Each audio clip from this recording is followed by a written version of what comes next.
a much different looking team than we saw last year when they were so guard heavy. Yeah, totally different. They lost a lot of guys from last year's roster, but very, very talented. An area that's rich in talent, Chicago, great city, great recruiting area for basketball. So they've been historically, Schmitty, as you know, one of the better teams in this conference. Very, very athletic, very long, very big, talented. The cupboard certainly was not bare. I think Coach Yaklich has done a very good job, with what he inherited and what he added. So it'll be a big challenge. I think one of the more talented teams in the Horizon League. What's the biggest change that you see from last year's team that you now have to prepare for it? Is it defensive? Is it because they'll go inside more with their size? Now, what's the thing that you need to prepare for that you didn't have to a year ago? Yeah, I'd say a little bit of both. They certainly go inside more, but they still play in transition. With that many athletes, and you can get up and down. I think they're top 30, top 40 in transition offense. So they get stops and they run. They run a lot, some of the same stuff, really, just a lot of pick and rolls. They'll run some specialty plays, but I'd say they go inside a little bit more. Jerrod, you got 8 of the next 10 at home and your only road trips down to Robert Morris, so basically you have no more overnight trips. Just talk about 8 of 10 at home to close out the regular season. Yeah, I think that's the one thing that's helped me sleep, Dana, lately. As a coach, when you lose games and you're not playing as well as you want to, you don't ever really sleep. And then definitely through this pandemic, it's been very difficult. I think there's a lot to play. We've had great conversations with the players. I think their spirits are very, very high. I think we're 2, 3, 4 possessions away from being 6-4. So, it usually comes out in the wash. I mean, the bottom line is this is a one-bid league. All 11 teams will probably not play in a postseason tournament. I did hear there may be an NIT, so there may be an NCAA tournament NIT, but 10 other teams are going home in March. So let's strive to get better each and every day. We certainly have had a really good couple days of practice. The spirits have been up. I think, anytime you have that many home games, you got a lot to play for. I said all along the whole thing was really set up in a very, very negative way toward our team. Really from health and safety, forget 8 out of 10 against, a bunch of the teams that were picked in the upper half. But really from a health and safety standpoint, that was why I was so upset about it. And then obviously we've stayed very, very, healthy throughout it. So our kids have done a great job in the hotels and traveling on a bus all the time. All that stuff's over. So we're really, really happy to be back inside the Beagley.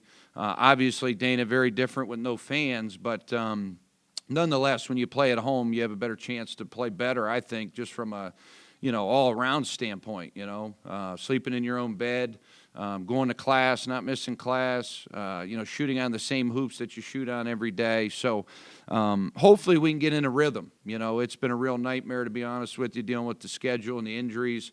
But these kids are fighters. They're believers. And at the end of the day, you got to be, the tougher team here the next 5 weekends. If I could just follow up, you talk about the health of your team. Do you have an update on Darius, and maybe when's the last time you've talked to him? Yeah, we talk about every day. Either by text message or conversation. I either talk to him or his father. Supposed to be talking to the doctor that he went and saw 3 weeks ago. We're in week 3 of therapy. It's really, once again, as I said last week, we have nothing to do with it. He's got to be cleared by his doctor that he's seeing in Dayton. But, I had a real good conversation with him the other day, and I think he's excited about getting back. I think Grayson Kelly is about a week or 2 from coming back. He'll be immediate help because of the experience and his shooting ability. So the more bodies we can get, Dana, the better. It's going to be tough because we're meshing some guys that have not played with one another practically the last month of the season and with Grayson the entire season. So you're going to try to mesh him and DQ back into the swing of things with the guys that have been playing. But I think it gives you some healthy options. It gives you some guys that are proven guys. Obviously, Darius, very proven at this level, being a first-team All-League player. So the quicker we can get him back, the better. We want to make sure that he's healthy when we do get him back for this stretch run.